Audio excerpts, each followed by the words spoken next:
Good morning. Today is Thursday, the 31st of October, and welcome to Saba's Way of Life. Today I'm conducting the second book reading of Cellular Awakening by Barbara Wren. First one I did 8 days ago, and for those of you who haven't listened to that, before you go on and listen to this book reading, start at the beginning and go back to book reading number 1.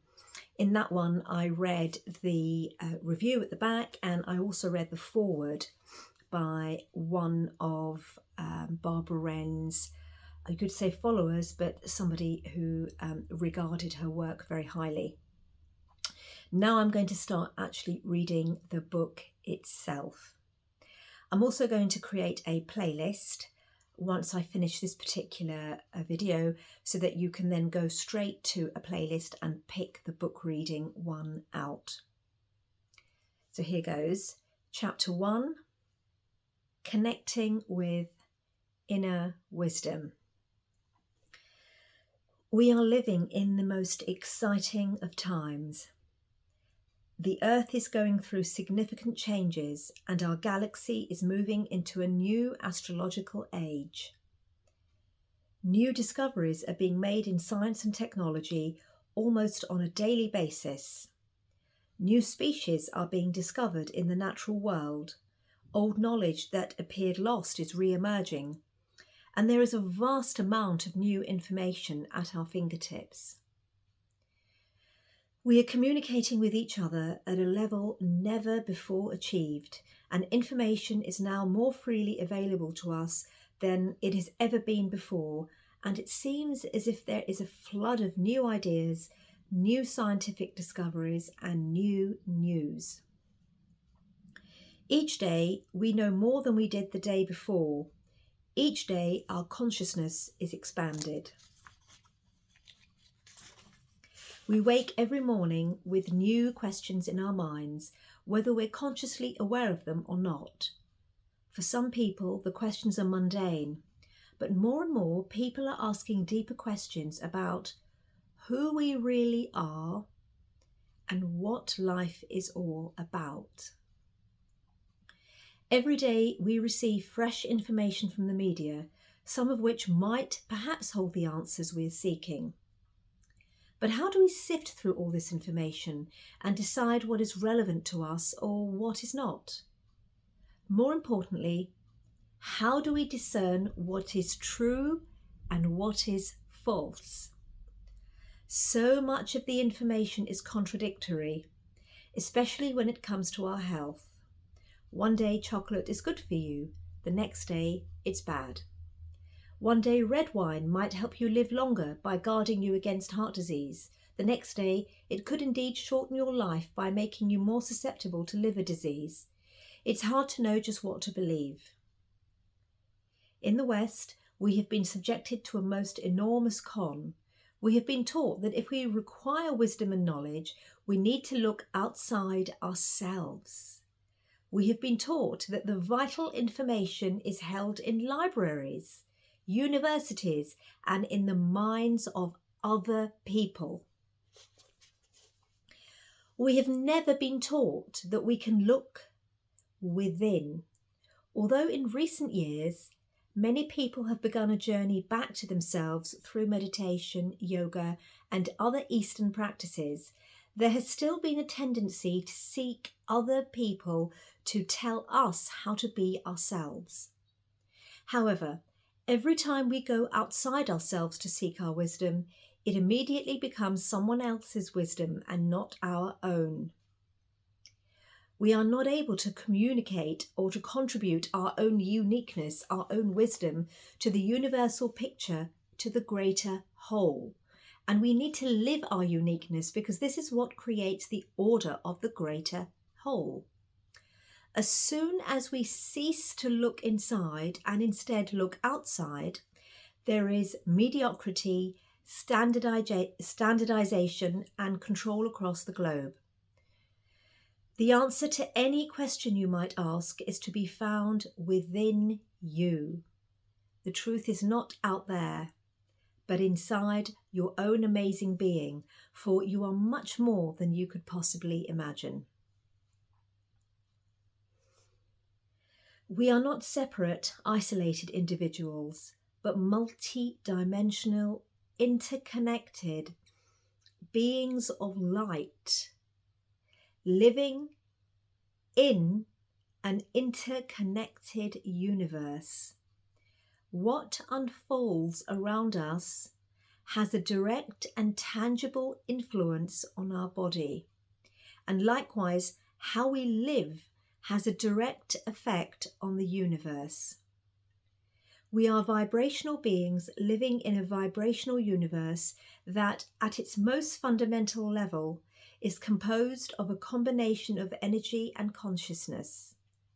We each create our own reality through our consciousness, but it is the body that is the vehicle for that consciousness.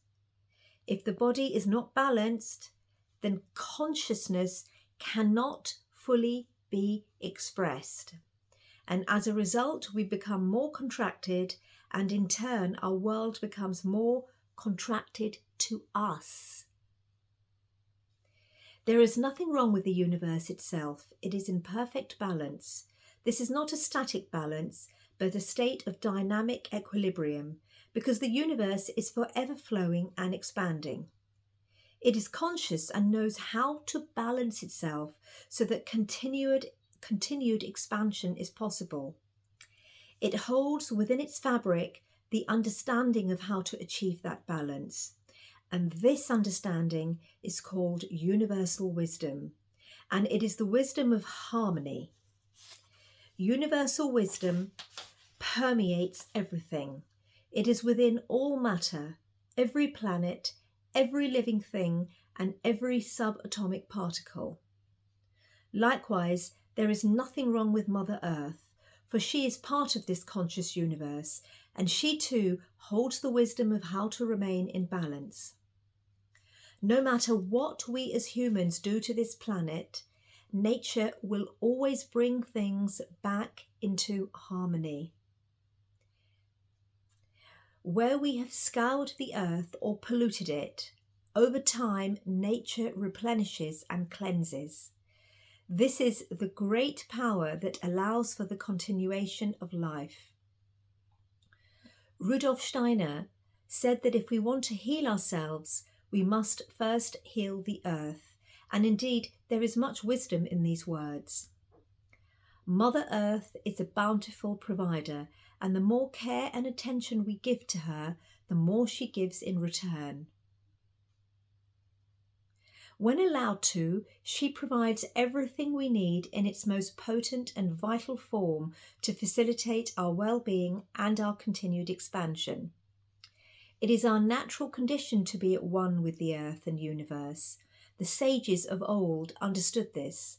When our microcosm, the energies we hold at a cellular level, when that matches the macrocosm, the world outside our body, there is nothing that we cannot do. We were born to dream, and then through our expanding consciousness to make those dreams reality. We were born to have great ideas and then make those ideas real. What kind of life do you want to live? What kind of experiences would you like to have? And more importantly, what kind of experiences would you like to avoid? Everything is possible for us when we live in harmony with the macrocosm.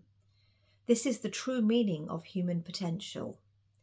We hear relatively little these days about fulfilling our potential, and what we do hear paints a much diluted picture. To fulfill your potential in modern society means things like achieving good grades at school, or getting a good job, or owning your own property, or being financially solvent and saving for your retirement. But you see, at the back of these ideas lies the fear of not being able to achieve this potential because of ill health. As children, we all have dreams of what we want to do when we grow up, but as we get older, we are usually taught to compromise our dreams and to wake up and learn to live in the real world. In fact, the truth is that we have been taught to fall asleep. and become disconnected from what life is really about. I'm going to end the book reading number 2 there. That was a nice little starting introduction from Barbara Wren. But I just want to point out to you that this book was actually written in 2009, and that is, 15 years ago? And everything she says there now, unfortunately, hasn't really improved as a whole. It's got a lot worse, and instead of people becoming conscious, in fact, the vast majority are completely unconscious, wholly unconscious, and many have even lost the ability to connect to any form of direct light because they don't even comprehend what that even means. The concept of sitting still and quieting the mind isn't really grasped or understood, and that is because we've now had the acceleration of technology in the form of media and social media, which has been the most damaging of all technological progress worldwide. It's quite clearly had an opposite effect. So for the few of you that are listening to this is extremely magical, because this will help you shed the layers of that onion and start to purify all those negative patterns within you that you've had from childhood, growing up, and many of you are not even aware of what connecting to universal wisdom actually means. So I would recommend, and I recommend in every video I share, is to spend as much time as you can in silence and in nature. And I can't repeat this enough, because something within your cellular composition will start to vibrate in a certain fashion. You've got to take everything I'm saying metaphorically. I speak in metaphors which are more aligned to reality than speaking with a left-brained, logic and reasoning mind. Once upon a time, a long time ago, going back before the Renaissance, those people understood that it wasn't rationale or reason that was reality.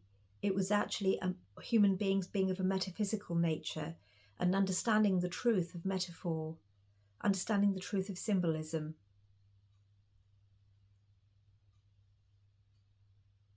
You'll feel all that when you spend a lot of time alone, and that would be the first thing to do, alongside focusing on your way of life and healing yourself if you're not feeling well or healed, and then continuing to live in a certain way that will change your entire body chemistry. Your biochemistry will change. Okay, so this is book reading number 2 that I finished, and do listen in to all of them. It could take up to 6 months, 7 months, or even longer to complete this book. If you can, go and buy it and read it too. I've read it 3 times, and each time I read it, I'm bowled over. But the more you listen to this type of work, the more inner wisdom, your inner wisdom will open up to this knowledge, because this is the essence of who you actually are, and you'll start to relate to it and feel it within you. And then once you feel it within you, the actions you start taking in life will be very, very different. The old world as we see it is collapsing. We are in a new age now. And again, this is not woo-woo, this is a fact. And that old system of being, which is all attached to profit, power, control, is collapsing. And those who are still clutching onto its straws will go along and be destroyed with it. They will collapse with it. So really, it's an opportunity to wake up and discover who you are, and hopefully change your entire frequency so that your actual reason for being on this earth will completely change. It's a jaw-dropping moment when that hits you. There's not an effort. There's no effort involved. You just become that. But that happens over a period of time for most people. Have a lovely day and speak again soon.